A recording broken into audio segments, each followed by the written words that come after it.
Hona hemen gure astea, 7 egun dituena.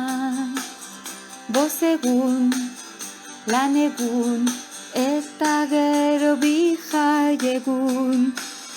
Hona hemen gure astea, 7 egun dituena.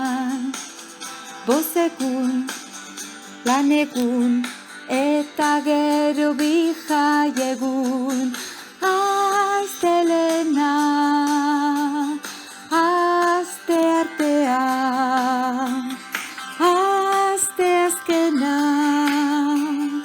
osteguna. Ostirala, larunbata, eta gero igandea. Ostirala, larunbata, eta gero igandea.